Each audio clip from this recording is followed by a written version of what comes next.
AP పాఠశాల విద్యాశాఖ కార్యదర్శి కోన శశిధర్ మీడియా సమావేశంలో మాట్లాడుతున్నారు. లైవ్లో చూద్దాం. ఎగ్జామ్స్ ఆర్ఆర్బి కానీ, ఐపీబీఎస్ కానీ, ఎన్టీఏ కానీ, ఐఐటీస్, ఐఐఎమ్స్, ఎయిమ్స్ ఇవన్నీ కూడా వాడుతున్నటువంటి సేమ్ సాఫ్ట్వేర్ టీసీఎస్ అయాన్. దీనిలోకి క్వశ్చన్ బ్యాంక్ అప్లోడ్ చేయటము ఓన్లీ 2 డెసిగ్నేటెడ్ రెగ్యులర్ ఎంప్లాయీస్ మాత్రమే అప్లోడ్ చేస్తారు.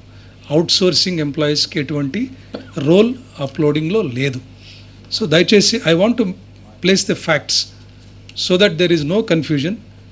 మరి దీంట్లో ఒకటి క్వశ్చన్ పేపర్ సెట్టింగ్ గురించి ఎక్స్పర్ట్స్తో ఎలా సెట్ చేయిస్తామో దాన్ని ఎలా అప్లోడ్ చేస్తామని చెప్పి ఫస్ట్ టైం నేను చెప్పిన ఫస్ట్ ప్రెస్ కాన్ఫరెన్స్లో ఏదైతే చెప్పానో మళ్ళా రీట్రేట్ చేస్తూ సిస్టమ్స్ని ప్రతిరోజు పాస్వర్డ్స్ మార్చడం జరుగుతుంది. అంటే ఎవరికి యాక్సెస్ ఉండదు. Unauthorised access to systems is not there. ఈ పాస్వర్డ్స్ ఎవ్రీడే చేంజ్ చేసినప్పుడు only these 2 designated regular employees of SCERT వాళ్ళు మాత్రమే ఎవరైతే అప్లోడ్ చేస్తారో వాళ్ళే ప్రతిరోజు పాస్వర్డ్స్ మారుస్తారు. సో కాబట్టి ఎక్కడ ఈ అవుట్సోర్సింగ్ వాళ్ళు వెళ్ళి దీన్ని అప్లోడ్ చేయటం కానీ లేకపోతే అనాథరైజ్డ్ యాక్సెస్ కానీ ఈ ప్రాసెస్లో ఎక్కడ ఆస్కారం లేదు. అలాగే మనకి ఈ ఫస్ట్ ర్యాంకర్ ఒక నవీన్ అనే outsourcing employee SA social Krishna జిల్లాలో ఫస్ట్ ర్యాంక్ వచ్చింది, అలాగే టీజీటీలో 6వ ర్యాంక్ వచ్చింది అన్నారు. ఎస్, రూల్ 26 ప్రకారము చాలా క్లియర్గా if he has not come for certificate verification అతను candidature shall not be considered అనేది చాలా క్లియర్గా ఉంది. దాన్ని I'm reading. If certificates are not found to be genuine correct and if the candidate fails to produce the certificates required at the time of verification or if the candidate is absent for verification of certificates. If the candidate is absent for verification of certificates, such candidate shall forego the right of selection. So itanu ఒకటి selection చేయలేదు కాబట్టి అతను కోర్టుకు వెళ్ళాడు. కోర్టులో అతను పెట్టిన వాదన అతను కోర్టుకు సబ్మిట్ చేశాడు. We have clearly submitted our reasons to the court. Court ఏమి స్టే ఇవ్వలేదే. So I just want to reiterate that ఏదైతే రూల్ ఉందో ఆ రూల్ ప్రకారం అతను రాలేదు. He has not come. అలాగే ఇతనికి whatever is submitting in the అఫిడవిట్లో అతను సబ్మిట్ చేసిందంతా నిజమా కాదా అనేది డిసైడ్ చేయాల్సింది ద కోర్ట్స్. సో సబ్జుడిస్లో ఉన్న మ్యాటర్ని మేము ఇక్కడ we will not discuss what is correct, what is wrong. Courts ఎలాగో చెప్తారు. నేను ఎంతవరకు చెప్తానంటే అతను లాగిన్లో call letter was there. So knowing that his login had this call letter, అతను వెరిఫికేషన్కి రాకపోతే verification teams will definitely reject his candidature. So అది జరిగింది. అలాగే మెరిట్ లిస్ట్ నేను ఇదివరకు ఆల్రెడీ రీట్రేట్ చేశాను.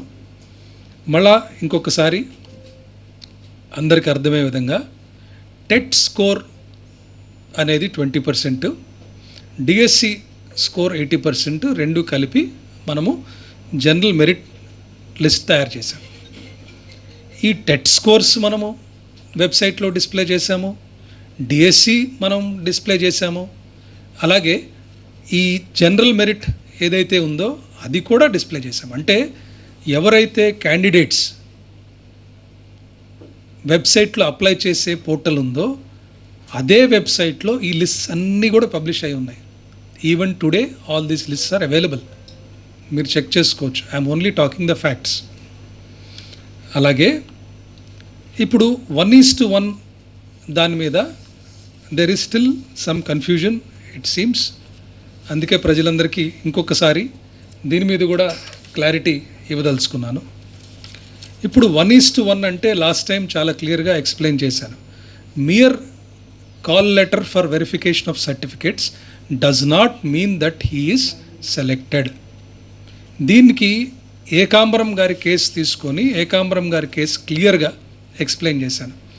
1:1 అంటే కొన్ని సందర్భాల్లో ఆ 1:1లో ఎవరన్నా డిస్క్వాలిఫై అయితే సెకండ్ రౌండ్కి వెళ్తారు, అక్కడ డిస్క్వాలిఫై అయితే థర్డ్ రౌండ్కి వెళ్ళచ్చు. అలాగే కొన్ని సందర్భాల్లో 7 or 8 I think up to 9 rounds కూడా కొన్ని సందర్భాల్లో వెళ్ళండి.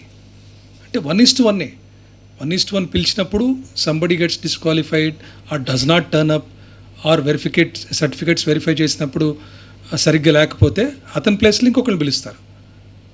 అతను కూడా ఏమన్నా తేడా ఉంటే next. This is how it went on. కొన్ని సందర్భాల్లో ఒక క్యాండిడేట్కి కాల్ లెటర్ వచ్చినా call letter is calling him for verification of certificates. Call letter is not for taking the appointment letter. ఈ కాల్ లెటర్ వచ్చినప్పుడు సర్టిఫికేట్స్ తీసుకొని రా అని చెప్తున్నాం. హారిజాంటల్ రిజర్వేషను ఒక అలిగేషన్ ఏమిటంటే ఈ 1:1 వచ్చినప్పుడు మరి డైరెక్ట్గా సెలెక్షన్ ఎందుకు కావటం లేదు. లాస్ట్ టైం నేను దీని మీద చాలా వివరంగా మాట్లాడాను అలాంగ్ విత్ ఎగ్జాంపుల్స్. మరొకసారి for the benefit of the general public I would like to explain that horizontal అనేది డైరెక్ట్గా ఫిక్స్ చేయటం కుదరదు. It is a dynamic thing. ఒకప్పుడు ఫిక్స్ చేసేసి డైరెక్ట్గా చెప్పేయచ్చు. బట్ ఇప్పుడు ఈ సిస్టంలో హారిజాంటల్ రిజర్వేషన్ అంటేనే అది it is a dynamic thing. For example ఏకాంబరమే తీసుకుందాం. ఈ ఏకాంబరం గారికి 125 ర్యాంక్, చిత్తూరు జిల్లా. ఈయనకి కాల్ లెటర్ మనం పంపించాం, అది వాస్తవమే. ఇలాగే కొంతమందికి కూడా పంపించాం. కానీ ఈ ఎగ్జాంపుల్ తీసుకొని, ఎందుకంటే అందరికీ ఏకాంబరం గురించి ఆల్రెడీ మనం మాట్లాడాం కాబట్టి same example I would like to explain again. ఏకాంబరంలో ఏం జరిగింది, ఈయన బీసీడీ 125 ర్యాంక్ వచ్చింది.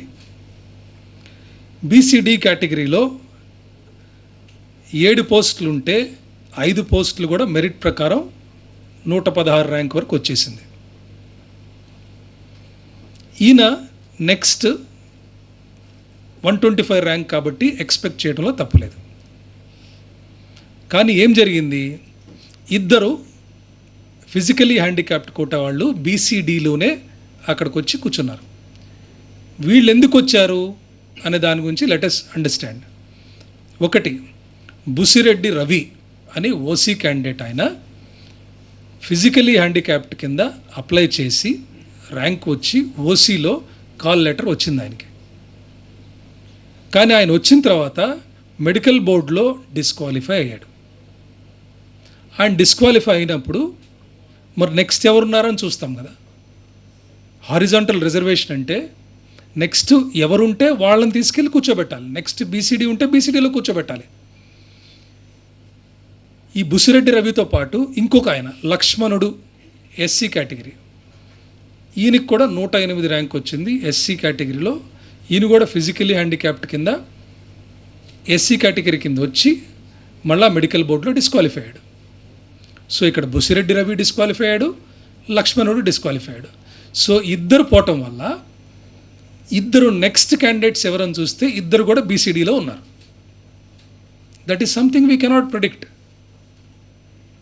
సో అందుకనే హారిజాంటల్ రిజర్వేషన్ అనేది డైనమిక్గా ఉంటుంది. We cannot say certificate verification పిలిచినప్పుడు వాళ్ళకి ఖచ్చితంగా సెలెక్షన్ అవుతుంది అని చెప్పలేము. కాబట్టే చాలా క్లియర్గా ముందుగానే కాల్ లెటర్లో call is for calling candidate for verification, ఇది పిలిచినంత మాత్రాన రాదు అనేది చాలా క్లియర్గా మనం బోల్డ్ లెటర్స్లో పెట్టాం. కాబట్టి మరొక్కసారి అందరికీ ఈ పాయింట్ని I would like to explain. అలాగే మనకి ఎవరికి ఏ ఇష్యూ వచ్చినా కూడా గ్రీవెన్స్ అనేది మనం పెట్టాం. 3 లెవెల్స్ ఆఫ్ గ్రీవెన్స్ చెప్పాం. డిస్ట్రిక్ట్ లెవెల్లో, అలాగే స్టేట్ లెవెల్లో కమిటీ, ఫైనల్ గ్రీవెన్స్ వచ్చి commissioner of school education. So 3 లెవెల్స్లో మనం ఇదివరకే చెప్పాను, చాలా 33,000 వచ్చినాయి గ్రీవెన్సెస్. అందరికీ ఎక్స్ప్లెయిన్ చేసుకుంటూ వెళ్ళాము. ఎక్కడ కూడా ట్రాన్స్పరెన్సీ ఎక్కడ కూడా వైలేషన్స్ ఎక్కడ లేదు. అలాగే ఇందాక చెప్పినట్టు there is no scope for any leak in this TCS iON system. Upload చేసేదేమో dedicated permanent employees, password protected systems ఉన్నాయి. అలాగే టీసీఎస్ దాంట్లో జంబుల్డ్ క్వశ్చన్స్ వస్తాయి, ఒక్కొక్కరికి డిఫరెంట్ జంబుల్ అయి వస్తాయి. సిస్టంలో ఎన్క్రిప్షన్ ఉంటుంది, డీక్రిప్షన్ ఉంటుంది. It's full proof security mechanism.